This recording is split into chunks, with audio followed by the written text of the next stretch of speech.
उम्र थका नहीं सकती, ठोकरें गिरा नहीं सकती। उम्र थका नहीं सकती, ठोकरें गिरा नहीं सकती। अगर जिद हो जीतने की, अगर जिद हो जीतने की, तो हार भी हरा नहीं सकती। नमस्कार दोस्तों, मेरा नाम संजय कुमार, मैं आपके अपने YouTube channel UP global coaching में आपका स्वागत करता हूं। दोस्तों, आज की वीडियो में मैं UP plus math practice set 2 लेकर आया हूं। इससे पहले मैंने प्रैक्टिस सेट 1 करा दिया है। जिन्होंने ये प्रैक्टिस सेट नहीं देखा है वो वीडियो के नीचे लिंक पड़ा हुआ है, वहां पे आपको जाकर देख सकते हैं। चलिए शुरू करते हैं आज के प्रैक्टिस सेट्स में। पहला क्वेश्चन क्या है, देखिए पहला क्वेश्चन क्या कह रहा है, इसका मान बताना है। ऑप्शन आपके सामने है ए बी सी डी। करिए कौन सा ऑप्शन होगा। चलिए देखिए, अगर बात करते हैं वर्गमूल 81 का मान कितना होगा, 9 होता है। 9 की मल्टीप्लाई करेंगे, 9 ने 81, फिर से हो जाएंगे, वर्गमूल के अंदर है, फिर से 9 9 81, 81 का वर्गमूल फिर से कितना निकल के आएगा, वो निकल के आएगा 9, और 9 निकल के आएगा, वो हो जाएगा प्लस, और प्लस 40 मिला के कितना हो जाएगा वर्गमूल 49। और वर्गमूल 49 का मान जो होता है वो कितना होता है 7। ठीक है, कितना होता है 7। ऑप्शन जो हो जाएगा बी इज राइट आंसर। अगला क्वेश्चन देखिए, क्वेश्चन नंबर 2 क्या कह रहा है, कह रहा है कि 11 से 63 के बीच की सम संख्याओं का औसत क्या होगा। 11 से 63 के बीच की सम संख्याओं का औसत क्या होगा। तो आपके इसके लिए एक सिंपल सा फॉर्मूला याद करेंगे। औसत बराबर होता है, अगर आपको सम संख्या के बारे में पूछा है तो पहली संख्या प्लस अंतिम संख्या, पहली संख्या प्लस अंतिम संख्या अपॉन में 2। अब पहली संख्या देखो, अब पहले सम संख्या पूछा ना, 11 से 63 के बीच में पहली संख्या क्या बनेगी, 11 के बाद 11 सम संख्या नहीं है, 11 क्या सम संख्या नहीं है, 11 है विषम संख्या। तो 11 के बाद सम संख्या जो बनेगी वो 12, उसके बाद सम संख्या जो बनेगी 14। सम संख्या किसे कहते हैं, सम संख्या उन्हें कहते हैं जो 2 से क्या होती हैं, विभाजित होती हैं। क्लियर। तो ऐसे ही हम करते जाएंगे। आप इस प्रकार से डॉटेड डॉटेड 63 तक ले जाना है। 63 सम संख्या नहीं है, 63 से पहली सम संख्या कौन सी आएगी, वो आएगी हमारी 62। ठीक है, अब अंतिम पहली संख्या की बात करें तो 14, मतलब सॉरी 12, और अंतिम संख्या जो होगी 63 के बीच की, देखो मैं एक बार लिख देता हूँ, 63 और 11 के बीच की निकालनी है हमें। तो 63 से पहली अंतिम संख्या है वो 62 है, बटे में कितना 2, इसको ऐड करेंगे कितना आ जाएगा, कितना आ जाएगा 2 2 4, 6 और 1 7 बटे 2। 74 का आधा कितना होता है 37। 37 ऑप्शन है कोई, तो ये देखो ऑप्शन जो डी हो जाएगा वो हमारा आंसर हो जाएगा। क्लियर। अगला क्वेश्चन, अगला क्वेश्चन क्या कह रहा है, क्वेश्चन नंबर 3, किसी संख्या के 4/5 तथा 45% का अंतर 56 है। देखिए संख्या आपको यहाँ भिन्न के रूप में भी दे रखी है और परसेंटेज के रूप में दे रखी है। या तो आप संख्या को जो मान रहे हैं तो ऐसे इसको 2 टाइप से कर सकते हैं। अगर मैं संख्या 4/5 एक दे रखी है, ठीक है, इस 4/5 को मैं परसेंट में चेंज कर रहा हूं, तो कितने से गुणा करेंगे 100 से, कितना आएगा 5 दूनी 10, यानी कि 80%। किसी संख्या का 80% और 45% का अंतर, यानी 80% कह सकते हो और 45% का जो अंतर है वो कितना है 56 है, यानी इसका डिफरेंस निकालेंगे तो वो कितना है 56 है। कितना आ जाएगा 80 में से 45 घटाएंगे तो 35%। क्लियर। 56, 1% की वैल्यू निकालेंगे कितनी आ जाएगी 56/35। पूछा क्या है, उस संख्या का 65% पूछा है। अब 1% की वैल्यू 56/35 है, तो 65% की वैल्यू कितनी हो जाएगी, 65% की वैल्यू हो जाएगी 56/35 गुणा 65। सॉल्व कर लेंगे, आंसर हो जाएगा। देखिए 5 से काटे, 5 सत्ते 35, 5 एकन 5, 1 बचा 15, 5 तिया 15, 7 से ये कट जाएगा, 7 एकम 7, 7 अट्ठे 56, क्या बचा 8 गुणा 13, तो 13 अट्ठे 104। वो संख्या कौन सी आ गई, 104 वो संख्या है जिसका डिफरेंस कितना आ रहा है, 56 आ रहा है। ऑप्शन देख लीजिए कौन सा ऑप्शन हो जाएगा, ऑप्शन जो बी हो जाएगा, B is right answer. Clear. अगला क्वेश्चन, अगला क्वेश्चन पढ़िए क्या कह रहा है। चावल की कीमत में 25% की वृद्धि हो जाने पर, 25% की वृद्धि हो जाने पर 400 रुपए में, 400 रुपए में 10 किलो चावल कब मिलता है। जाहिर सी बात है भाई, वृद्धि, मूल में वृद्धि हो रही है तो जो खपत है वो हमें, मतलब जो चावल है वो कम आएगा, जो वस्तु है। तो चावल का नया मूल्य ज्ञात कीजिए। मान लीजिए जो चावल का जो मूल्य है पहले से, मान लीजिए 100 रुपये है, मतलब 100 रुपये था। अब उसके कीमत में जो वृद्धि हुई वो कितनी होगी, 25 की। भाई वृद्धि कितनी होगी, होगी 25 की। तो कितना हो जाएगा, वृद्धि कितनी हो जाएगी, 25, 125। ठीक। अब वो कह रहा है कि जाने पर 400 रुपये में 10 किलो चावल कम आता है, कम मिलता है। चावल का नया मूल्य देखिए, अगर जाहिर सी बात है अगर वृद्धि हो रही है तो अगर इंसान वृद्धि होने से भाई हमें खर्च, हमारे पास 100 रुपये हैं तो हमें 100 रुपये में ही काम चलाना है। कहने का मतलब ये है, अगर मार्केट का मूल्य बढ़ जाता है, रेट बढ़ जाता है, तो हमें ये नहीं है कि अपनी आमदनी इतनी खर्चा रुपया करो, है ना, आमदनी जितनी है उतना ही में ही खर्च कराना, चलाना है। तो हमें खपत कितनी कम करनी होगी, हमारे हिसाब से, हमारे हिसाब से खपत कितनी कम करनी होगी, यानी कि 125 में से कितना कम करना पड़ेगा, 25 कम करना पड़ेगा। किसमें से करना पड़ेगा, 125। अगर मैं इसकी रेशियो निकालूं, इसका मतलब भिन्न में निकालूं, तो 25 से कम 25, 25 पंजे 125। कहने का मतलब है 1/5, यानी कि पहले जो हम खपत करते थे वो हमारा खर्च था वो 5 यूनिट का था, ये हमारी वास्तविक खपत हो जाएगी। कहने का मतलब अगर बात करें तो वास्तविक खपत, उसमें से हमने एक क्या कर दिया, खर्च बढ़ने से, सॉरी मूल्य बढ़ने से क्या होगा, 1 यूनिट की हमें कम करना पड़ेगा, यानी कि है ना, ये कमी हो गई इसमें। तो 1 यूनिट के कम हो जाने से, 1 यूनिट के कम हो जाने से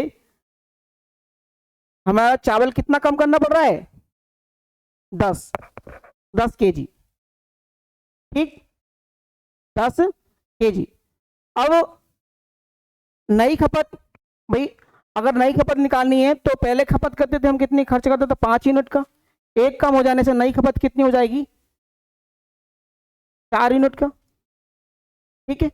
अब 4 यूनिट की, 1 यूनिट की वैल्यू 10 और 4 यूनिट की वैल्यू कितनी हो जाएगी, 4 गुणा 10 यानी कि 40 केजी।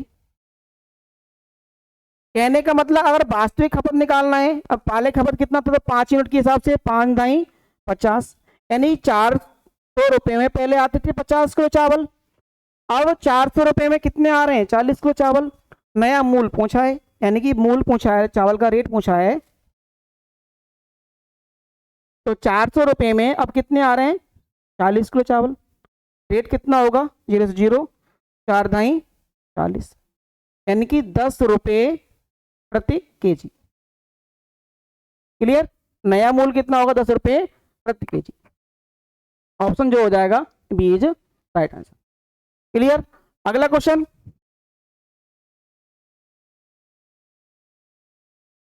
अगला क्वेश्चन क्या कह रहा है, 36 किलोमीटर की गति से चलने वाली 120 मीटर लंबी रेलगाड़ी, रेलगाड़ी की लंबाई कितनी, 120 मीटर, चाल इसकी 36 किलोमीटर प्रति घंटा। रेलगाड़ी को 360 मीटर लंबे पुल को पार करने में कितना समय लगेगा। तो देखिए इस टाइप के क्वेश्चन में रेलगाड़ी जो है किसको पार कर रही है, पुल को, रेलगाड़ी पुल को पार कर रही है। तो मैंने रेलगाड़ी को आर माना है, पुल को मान लिया पी। ठीक है। तो समय बराबर निकालना है, टी बराबर इस कंडीशन में क्या होता है, दूरी बट्टे चाल होती है। भाई हम समय निकालते हैं, क्या होता है, दूरी बट्टे चाल, समय बराबर दूरी बटे चाल।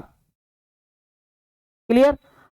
अब देखिए पहले चाल 36 किलोमीटर प्रति घंटा है, इसको मीटर में चेंज कर लेते हैं, ठीक है। तो 36 में कितने से गुणा कर दें, 5/18 से गुणा कर दें, तो वो हो जाएगा मीटर में, मीटर पर सेकंड में। तो 18 दूनी 36 एंड 2 पंजे 10, यानी कि चाल कितनी है उसकी, 10 मीटर प्रति सेकंड, 10 मीटर प्रति सेकंड, ठीक है। यानी कि रेलगाड़ी की लंबाई कितनी है, 120 मीटर रेलगाड़ी लंबाई, प्लस पुल की लंबाई कितनी है, 360 मीटर, ये तो होगी दूरी। चाल कितनी है, 10 मीटर प्रति सेकेंड। समय पूछा है, निकाल लीजिए। 120 और 360 कितने हो गए, 0 8 3 और 1 4/10। क्लियर, 0 से 0 कैंसिल, यानी समय जो रेलगाड़ी है वो पुल को कितने सेकंड में पार कर देगी, 48 सेकंड में। ऑप्शन कौन सा हो जाएगा, ऑप्शन जो हो जाएगा B is right answer. Clear. अगला क्वेश्चन, अगला क्वेश्चन क्या कर रहा है, 110 मीटर लंबी कोई रेलगाड़ी 60 किलोमीटर प्रति घंटे की चाल से गतिमान है। रेलगाड़ी की लंबाई कितनी दे रखी है, 110 मीटर। क्लियर। रेलगाड़ी की चाल 60 किलोमीटर प्रति घंटा है, इसको हम चेंज करेंगे तो 60 गुणा 5/18। क्लियर, चाल को चेंज करना है मीटर पर सेकंड में। एक मिनट रुक जाइए, अभी आगे क्वेश्चन पढ़ लेते हैं पहले, ठीक है। आगे क्या कह रहा है पहले ये पढ़ लो। ये क्या हो गया, देखो 110 मीटर लंबी कोई रेलगाड़ी 60 किलोमीटर प्रति घंटे की चाल से गतिमान है। ये 6 किलोमीटर प्रति घंटे की चाल से अपनी ओर आते किसी व्यक्ति को पार करने में कितना समय लेगी। Option 6 second, 8 second, 10 second, 12 second. देखो इधर से जा रही है रेलगाड़ी, ठीक है, ट्रेन रेलगाड़ी जा रही है, उधर से व्यक्ति आ रहा है, सामने से आ रहा है, ठीक है, आदमी या व्यक्ति आ रहा है, उसकी चाल कितनी है, 6 किलोमीटर प्रति घंटा। और रेलगाड़ी चाल कितनी है, 60 किलोमीटर प्रति घंटा। अगर सामने से एक दूसरे के विपरीत जा रहे हैं, तो इसमें अगर सापेक्षिक चाल निकाली जाए तो सापेक्षिक चाल विपरीत आ रहे हैं तो क्या होगा, जुड़ जाएगी। सापेक्षिक चाल क्या होगी, कितनी होगी, 66 प्लस 6, सॉरी 60 प्लस 6 कितना हो जाएगा, 66 हो जाएगी। 60 प्लस 6 66 किलोमीटर प्रति घंटा। यानी ट्रेन की अगर सापेक्षिक चाल देखी है 66 किलोमीटर प्रति घंटा, ट्रेन की अगर इसको हम मीटर में चेंज करते हैं तो 5/18 से क्या करेंगे, गुणा कर देंगे इसमें, तो 6 3 18, 6 एकम 6, 6 एकम 6, कितना आ जाएगा, 11 पंजे 55/3 मीटर प्रति सेकेंड। ये आ जाएगी ट्रेन की सापेक्षिक चाल आ जाएगी। क्लियर, पूछा है तो उस व्यक्ति को पार करने में कितना समय लगेगा, वही दूरी बराबर समय जो होता है टी बराबर ट्रेन की लंबाई कितनी है 110, चाल कितनी है 55/3, ठीक है। तो इससे काट देंगे 55 एकम 55, दूनी चले जाएंगे, 3 जो बटे में ऊपर गुणा हो जाएगी, कितना हो जाएगा 2 गुणा 3, यानी समय कितना लग जाएगा 6 सेकेंड। यानी कि ट्रेन को उस व्यक्ति को पार करने में कितना समय लगेगा, 6 सेकेंड। ऑप्शन है, option A is right answer. Clear. अगला क्वेश्चन, क्वेश्चन नंबर 7 क्या कह रहा है, ए और बी किसी काम को क्रमशः 30 व 40 दिन में कर सकती हैं यदि वे दोनों मिलकर कार्य शुरू करते हैं, परंतु यहाँ पे ए रह गया मिस्टेक से, ए कार्य समाप्त होने से 5 दिन पहले, ये है सही है, परंतु कार्य समाप्त होने से 5 दिन पहले ए कार्य छोड़कर चला जाता है। याद कीजिए कि कार्य समाप्त होने में कितना समय लगेगा।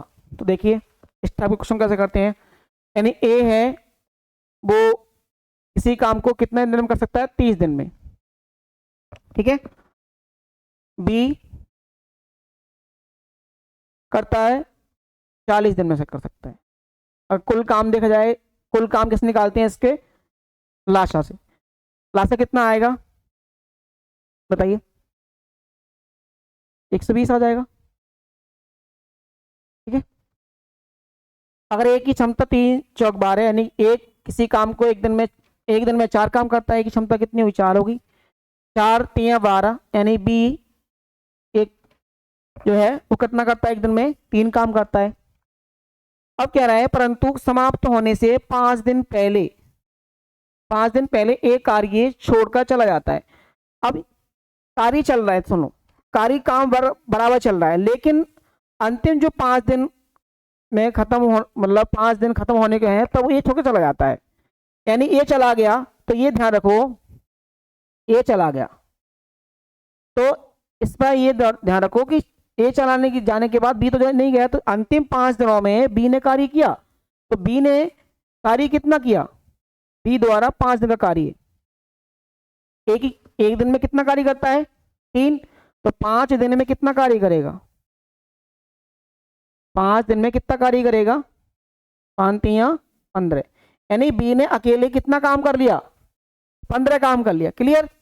अब जो शेष काम बचा वो ए और बी का बचा, कितना कार्य है, कुल कार्य 120 है, 120 में से 15 घटाएंगे, कितना बचेगा शेष कार्य, यानी 105। 105 जो कार्य बचेगा, 105 जो बचेगा वो किसका बचेगा, ए और बी दोनों का, क्योंकि शुरुआत में ए और बी ने साथ मिलकर काम करना शुरू किया। क्लियर। अब देखिए ए और बी एक दिन में कितना काम करते हैं, 3 और 1 3, 4 और 3 7, तो 7 करते हैं, तो 105 बटे 7। क्लियर। 7 से भाग करो उनको, कितना आ जाएगा, 7 एकम 7 बचे 3, 35 7 7 पंजे 35, यानी 15 दिन में काम ये खत्म हो जाएगा। ठीक है, 15 दिन में काम ये खत्म हो जाएगा। अब पूरा काम समाप्त होने में कितना समय लगा, तो पूरा काम समाप्त होने में कितना समय लगा, पूरा काम समाप्त होने में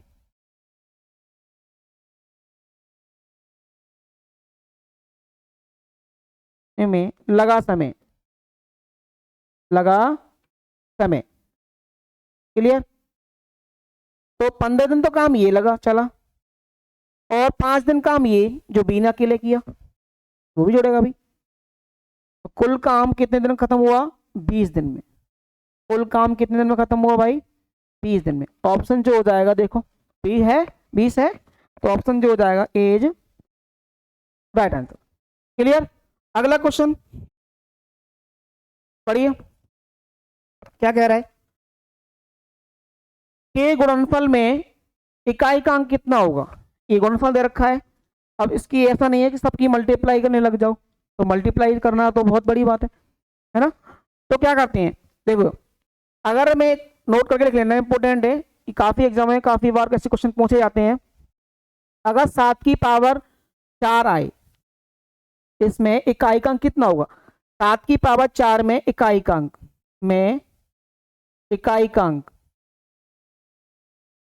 कितना होगा, 7 की पावर 4 में इकाई का अंक 7 7 49 गुणा 49 बनेगा, यानी 49 का वर्ग कितना आएगा, 2401। इकाई का अंक कितना बना, 1। क्लियर। तो आप इस बात को नोट कर ले कि 7 की पावर 4 में इकाई का अंक कितना आएगा, हमेशा 1 आएगा।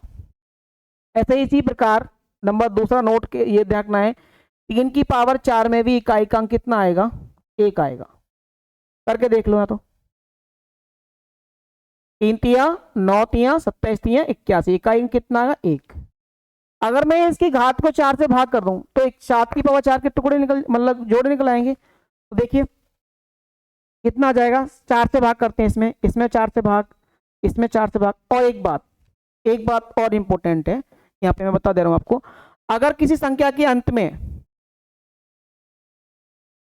कितना आए, या घात मतलब अंत में 0 हो, 0 हो, 1 हो, 5 हो, 6 हो, तो इनका इकाई का अंक हमेशा वही रहता है, हमेशा वही संख्या रहती है, हमेशा वही आता है, इकाई का अंक क्या आता है, वही हमेशा वही आता है जो संख्या होती है। क्लियर। अब देखो 6 का इकाई का अंक कितना आएगा, 6 आएगा। 7 की पावर 4 में कितने जोड़े बनेंगे, अगर मतलब 7 की पावर 4 जोड़े निकाले हैं इसमें कितने में, 4 से भाग कर दो इसको, तो 4 एकम 4, कितना बचा 3, 31 हो गए, 4 सत्ते 28, ठीक है, कितने जो 3, तो 7 की पावर कितनी बची, 3 बची, बाकी 7 के 4 जोड़े जो बन गए वो कितने हैं, 7 कम 7 और 3 7 चौक 28, ये 17 चौका 68 और 3 71। क्लियर। एक तो ये हो जाएगा ऐसे, इसको करेंगे हम तो इसका इकाई अंक 6 की पावर 63 का इकाई अंक कितना आएगा, 6 ही आएगा, क्योंकि मैंने बताया किसी इकाई संख्या का अंक मतलब अंत में 6 है तो इकाई का अंक कितना आता है, वही आता है। ऐसे ही 3 की जो है 3 की पावर 65, इसको भी 4 से भाग कर लेंगे तो कितना कर सकते हैं इसको, 3 की पावर 4 में, तो 4 एकम 4, कितना बचा 2, 25 हो गए, 4 छिंग 24, एक बचेगी यानी वो बचेगी 3 की पावर 1। ठीक है। अब इसका तो इकाई अंक कितना हो गया, 1 हो गया, इसका भी इकाई अंक कितना हो गया, 1 हो गया, बचा कितना 7 की पावर 3, और 7 की पावर 3 गुणा कितना 6 और गुणा 3 की पावर 1। 7 की पावर 3 का इकाई अंक कितना आएगा बताओ, 7 की पावर 3 का इकाई अंक आएगा 7 सत्तर 49 सत्ते, अगर गुणा करेंगे 343 गुणा 6 3 18, इनके इकाई अंक कितना आएगा, इसका आएगा 3 और इसका कितना आएगा 8, 3 अट्ठे इनका कितना आएगा 24, इसका इकाई अंक कितना आएगा 4। क्लियर। ठीक है, इसलिए इसका जो राइट आंसर क्या हो जाएगा 4 हो जाएगा, option D is right answer. समझ में नहीं आया हो तो इस वीडियो को स्किप करके देख सकते हैं आप। ठीक है, क्लियर। अगला क्वेश्चन देखिए, यदि किसी संख्या का 3/4 उस संख्या के 1/6 से 7 अधिक है तो उस संख्या का 5/3 क्या होगा। देखिए इस कंडीशन में क्या करते हैं, अगर सारी को भिन्न सभी भिन्न को सभी भिन्न जो है भिन्न रखी है उनको परसेंट में चेंज करेंगे तो टाइम लगेगा, तो इसलिए संख्या को मान लेते हैं x, माना वो संख्या कितनी है, x मान ली हमने। ठीक है, मानव संख्या कितनी है, x है। अब किसी संख्या का 3/4 यानी x का कितना 3/4। क्लियर। किसी संख्या का 3/4 उस संख्या के यानी उसी संख्या के कितने 1/6 से कितना अधिक है, 7 अधिक है। 1/6 से क्या है, 7 अधिक है, ऐसे बन जाएगा। क्लियर। तो उस संख्या का 5/3 क्या होगा, पहले संख्या ज्ञात कर लेते हैं क्या होता है, तो x इसका हो जाएगा 3x/4, ठीक है, इसका x/6 प्लस 7, x वाले एक तरफ तो 3x/4 माइनस x/6 बराबर 7, इसको उधर ले आएंगे माइनस का हो जाएगा, इसका एलसीएम कितना आ जाएगा 4, मतलब इसका आ जाएगा 12 एलसीएम, 4 3 12 3 3 9x माइनस 6 दूनी 12 2x से कम 2x बराबर 7, 9 में से 2 गए 7x बचेंगे बटे 12 बराबर 7, 7 से 7 कैंसिल हो जाएगा, एक कम, यानी x बराबर क्या आ जाएगा 12 एक कम 12, यानी x बराबर कितना जाएगा, संख्या कितनी हो जाएगी 12। ठीक है, पूछा क्या है संख्या का 5/3, ऑप्शन देखो 12 18 15 20 कितना आ रहा है, तो संख्या है 12, इसका पूछा है 5/3 गुना क्या कितना होगा, तो 3 चौक 12 4 पंजे 20, संख्या कितनी आ गई वो 20 आ गई। देखो ऑप्शन कौन सा हो जाएगा, D is right answer. Clear. अगला क्वेश्चन देखते हैं, अगला क्वेश्चन देखो आपकी स्क्रीन पर क्या कह रहा है, यहाँ पे n का मान पूछा है, अपने समीकरण के रूप में दे रखा है, ज्यादा क्या बोलूं। ठीक है, देखो 11 रूट वर्गमूल n इक्वल टू, अगर मैं 112 के टुकड़े करता हूं वर्गमूल कितना आ जाएगा, देखो ऐसे नहीं याद आए तो आप ऐसे याद कर लो, फैक्टर कर लो, इसके 2 से काटेंगे, 2 तिया मुझे 2 पंजे 10, 2 छिक्का 12, 2 से फिर काटो, 2 दूनी 4 2 अट्ठे 16, 2 से काटो और 14 हो जाएंगे, तो 7 आपकी बार 7 से कट जाएगा, तो देखो एक जोड़ा ये बन गया, एक जोड़ा वो बन गया, तो 2 ये बाहर हो जाएंगे, कितने बाहर आ जाएगा 4 बाहर आ जाएगा। ठीक है, 2 × 2, रूट में क्या बचेगा 7। ठीक है, इसका देखते हैं, वर्गमूल 343 किसका मान होता है?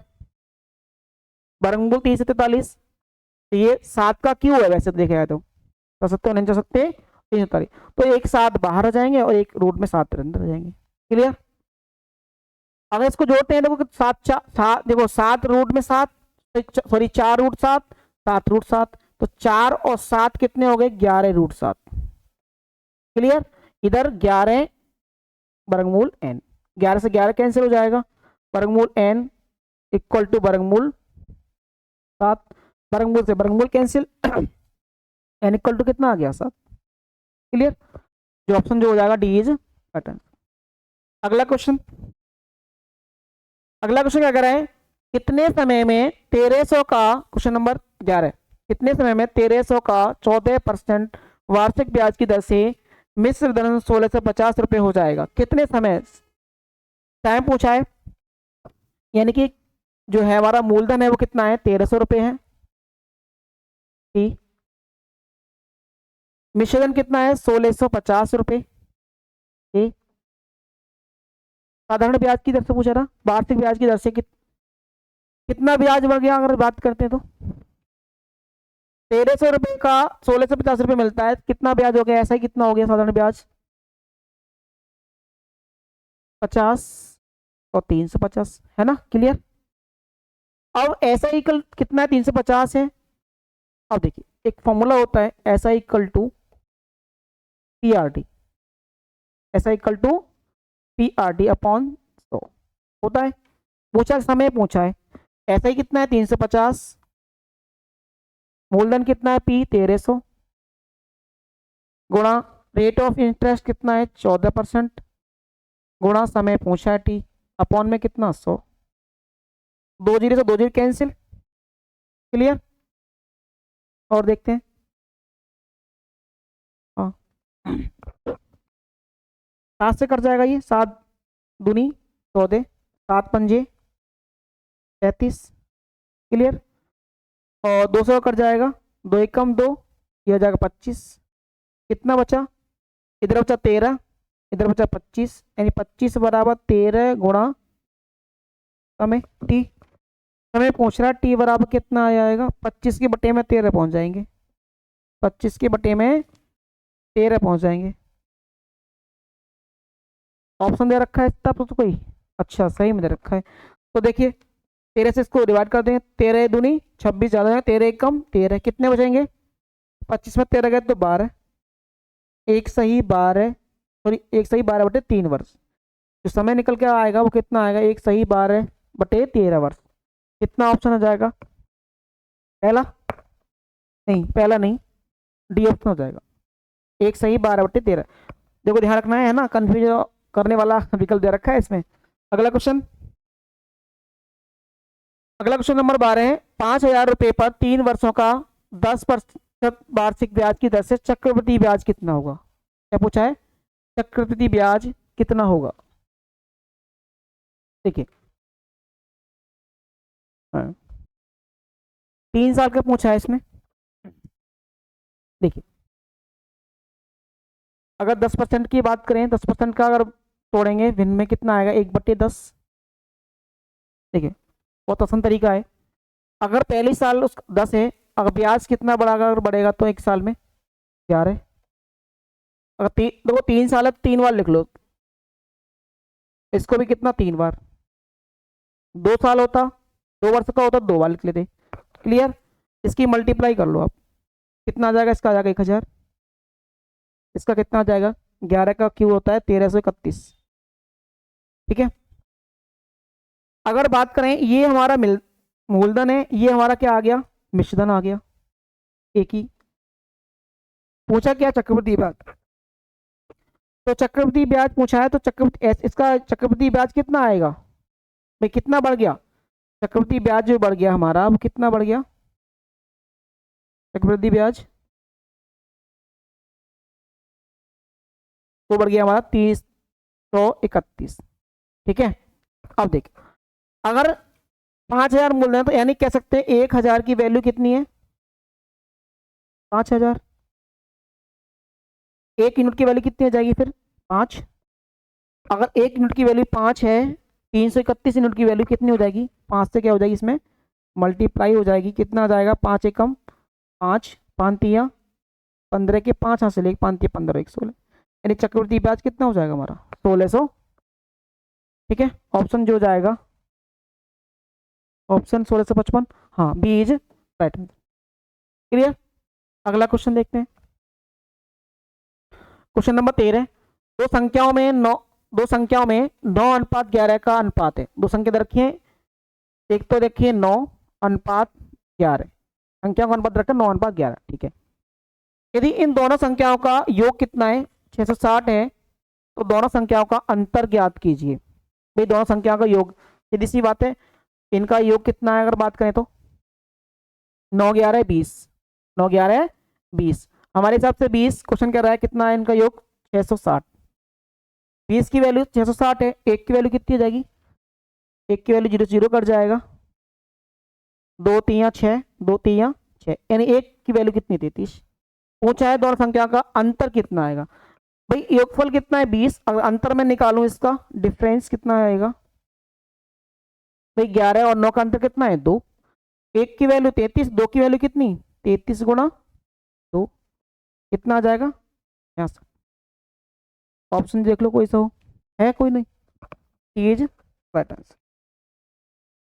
क्लियर। अगला क्वेश्चन, अगला क्वेश्चन क्या कह रहा है 27:72 समानुपात x अनुपात 8 में x का मान पूछा है। ऑप्शन दे रखा है 5 7 3 4, जल्दी से इसका आंसर दीजिए। देखते हैं, बहुत सिंपल सवाल है। इसको इस टाइप के क्वेश्चन को क्या करते हैं, पास वाले की गुणा और दूर दूर वाले की गुणा इक्वल कर लीजिए आप।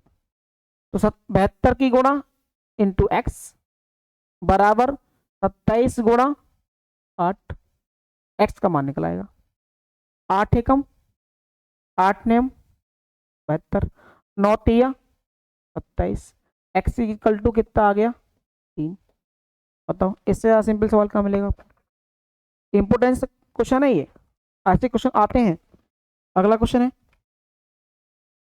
सीरीज का क्वेश्चन दे रखा है आपके सामने 3 5 8 12 17 23, क्वेश्चन मार्क का मान ज्ञात कीजिए। ऑप्शन 21 27 28 35 30। देखिए सबसे पहले आप डिफरेंस देख लीजिए कितने कितने का डिफरेंस आ रहा है। 3 5 के बीच कितना डिफरेंस है +2, यानी 2 बढ़ गया। क्लियर। 5 और 8 के बीच कितना डिफरेंस है 3, यानी 3 बढ़ गया, +3 बढ़ गया। फिर 8 और 4 12 के बीच 4 का डिफरेंस है, यानी 4 बढ़ता है, संख्या बढ़ती जा रही है। 12 17 के बीच 5 का डिफरेंस, 17 23 के बीच 6 का डिफरेंस, यानी देख रहे हो सीरीज में हर डिफरेंस क्या हो रहा है, 1 प्लस होता जा रहा है। तो अगली बार जो डिफरेंस होगा वो कितना होगा 7 का होगा। क्लियर। तो 23 और 7 कितना हो जाएगा 30, क्वेश्चन मार्क की वैल्यू हो जाएगी 30। Option D is right answer. Clear. अगला क्वेश्चन, लास्ट क्वेश्चन है, इस सीरीज का हमारा लास्ट क्वेश्चन था। तो आपको आशा करता हूँ ये आपकी वीडियो जो है पसंद आई होगी, और मिलते हैं अगली वीडियो में। तब तक के लिए नमस्कार, जय हिंद, वंदे मातरम।